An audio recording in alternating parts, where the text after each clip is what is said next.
ময়মনসিংহে ২০২১ সালে out of school children education কার্যক্রম শুরু করে শিশু প্রতিভা বিকাশ কেন্দ্র প্রকল্পে শিক্ষক সুপারভাইজার নিয়োগের ঘুষের অভিযোগ উঠেছে। তাছাড়া শিক্ষার্থীরাও শিকার হয়েছে নানা অনিয়মের। সাবেক স্বরাষ্ট্রমন্ত্রী আসাদুজ্জামান খান কামালকে প্রধান উপদেষ্টা করে নির্বাহী পরিচালক আব্দুল্লাহ নোমান ও চেয়ারম্যান ঢাকা মহানগর উত্তরের ছাত্রলীগের সাবেক সভাপতি সৈয়দ মিজানুর রহমান হাতে নেয় কোটি কোটি টাকা। শূন্য ছাড়াও কেউ নদী পারে, কেউ অমুকখানে যাইতেছে, এইভাবে প্লানের লেখাপড়াটা হইতেছে না। গাড়ি ভাড়ার অত দেওয়ার মতো কম নাই, এই কারণে কি করাম বাসাতে রেখে দিচ্ছি। অনিয়ম করে ওরা খবর করে বিভিন্ন সিস্টেম দিয়ে টাকা পয়সা দিয়ে স্বরাষ্ট্রমন্ত্রী নিজে ইনফ্লুয়েন্স করে এতগুলো কাজ 100 কোটির মতন কাজ ময়মনসিংহ ডিস্ট্রিক্টে নিতে এককভাবে। বেতন বাড়ি ভাড়া না পাওয়ায় বিপাকে পড়েছেন 590 জন শিক্ষক এবং 45 জন সুপারভাইজার।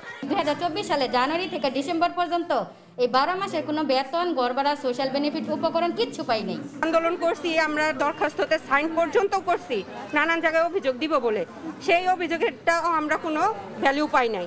বিনা টাকা পয়সায় যেন পড়তে পারে।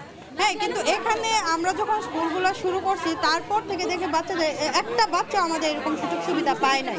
বাড়ি ভাড়া 5,000 টাকার মধ্যে শিক্ষকদের 2,500 টাকা দেওয়ার কথা স্বীকার করেন শিশু প্রতিভা বিকাশ কেন্দ্রের সিটি ম্যানেজার। এডিসার পর্যন্ত বেতন আসছে, চেক আসছে, ভাড়া এই আপনার 5,000 টাকা ভাড়া ঘরের। সেক্ষেত্রে ওই যে ভ্যাট ট্যাক্স বাদ দিয়ে এটা প্রধান নির্বাহী মহোদয় যেভাবে দেন। নজরদারির অভাবে প্রকল্পের সফলতা আসেনি বলে জানিয়েছে জেলা উপানুষ্ঠানিক শিক্ষা বোর্ড। দুই দিক থেকেই আছে যে আমাদের যদি ইয়াটা থাকতো, অর্থটা যত সময় সার হতো, এটাও আমাদের একটা ত্রুটি আছে আমি মনে করি। আর হলো মনিটরিংটাও সেভাবে হয় নাই। কাগজে কলমে 590টি কেন্দ্রে 12,598 জন শিক্ষার্থী অধ্যয়ন দেখানো হলেও বাস্তবে এর অর্ধেক শিক্ষার্থীর কোনো হদিস পাওয়া যায়নি। নিউজ ডেস্ক, দেশ টিভি।